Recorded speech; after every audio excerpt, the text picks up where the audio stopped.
Hey everyone, hello.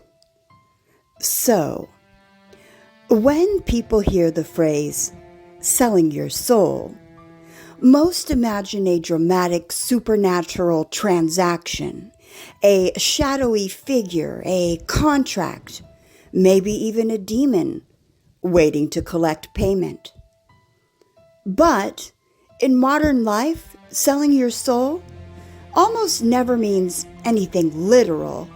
Instead, it is one of the most powerful metaphors we have for what happens when a person trades their core values, morals, or identity for personal gain, whether that gain is money, fame, power, security, or social acceptance.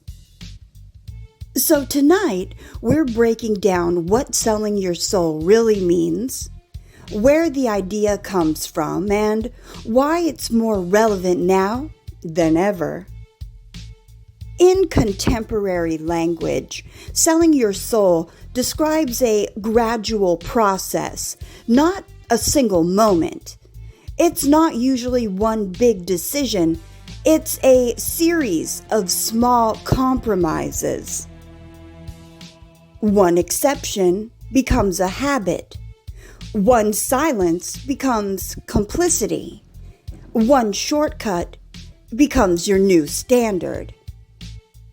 At its core, the phrase describes abandoning personal ethics for a desired outcome.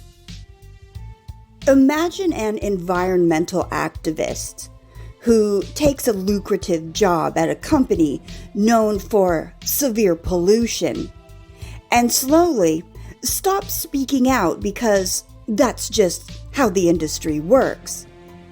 Nothing supernatural happened, no demon appeared, but something internal shifted. This is why the phrase is so often applied to artists. A musician who once spoke truth begins watering down their message to be more marketable. A creator trades authenticity for algorithms. A voice of resistance becomes a brand. The accusation isn't that they made money, it's that they betrayed their inner compass. At a deeper level, selling your soul implies choosing temporary rewards, status, wealth, pleasure over long-term meaning, integrity, and spiritual alignment. It's the choice of having over being. And often the cost isn't obvious until later. The end result is usually disconnection. People who feel they've sold their soul often describe burnout, cynicism, emptiness, a sense that they no longer recognize themselves. The tragedy is that they got what they wanted, but lost who they were. While the phrase is metaphorical today, it didn't start that way. The most famous story is Dr. Faustus, based on a 16th century legend. Faustus was a brilliant scholar and an alchemist, but he became dissatisfied with human limits. He makes a pact with the demon Mephistopheles, trading his soul for forbidden knowledge, power, and pleasure. The story always ends the same way. Faustus gains everything, but loses eternity. The lesson wasn't really about demons, it was about hubris, impatience, and the refusal to accept moral limits. Folklore externalized inner conflict. Demons represented desire unchecked by conscience. Contracts symbolized irreversible choices. Hell represented spiritual consequences, not just punishment. In Christian theology, the idea of selling one's soul is largely symbolic, not literal. The soul is considered to belong to God, not something that can be sold like property. This is why the Bible frames the issue as choice, not transaction. In Mark 8:36, Jesus asks, "For what will it profit a man if he gains the whole world and loses his own soul?" This isn't about demons, it's about misplaced priorities. Other examples include Jesus being tempted in the wilderness with power and kingdoms, Judas Iscariot betraying his values for silver. In each case, the danger isn't supernatural, it's moral surrender. From a hermetic and esoteric standpoint, selling the soul is understood as misalignment with the higher self.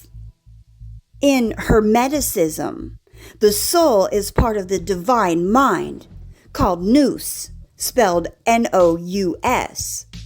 True power comes from inner harmony. Corruption occurs when the lower appetites rule the higher intellect. There is no demon needed.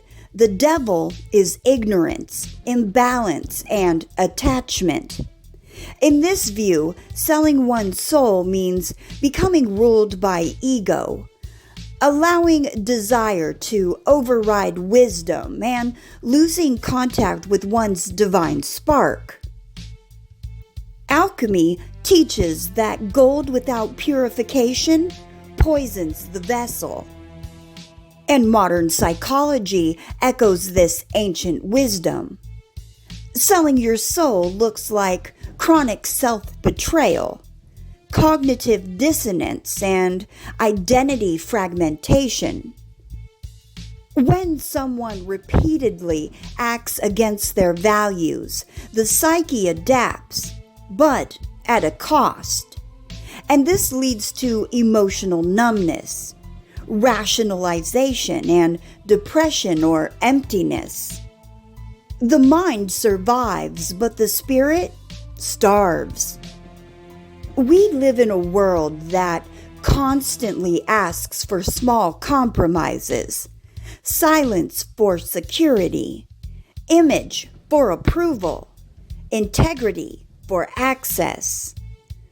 The danger isn't damnation. The danger is forgetting who you are. Selling your soul doesn't happen in one night. It happens when you stop listening to your inner voice. You justify what you once condemned, and you trade meaning for comfort. The phrase selling your soul survives because it names a truth we all recognize. Not that demons are waiting with contracts, but that every choice shapes who we become. And while you can gain the world, you may wake up one day realizing you no longer recognize the person who gained it. So yeah, that's it for today's video. As always, I hope you found it entertaining, enlightening, or in some way beneficial. If you did, hit the like button, subscribe to the channel, and share the video with a friend or two. Alright everyone, take care. Peace.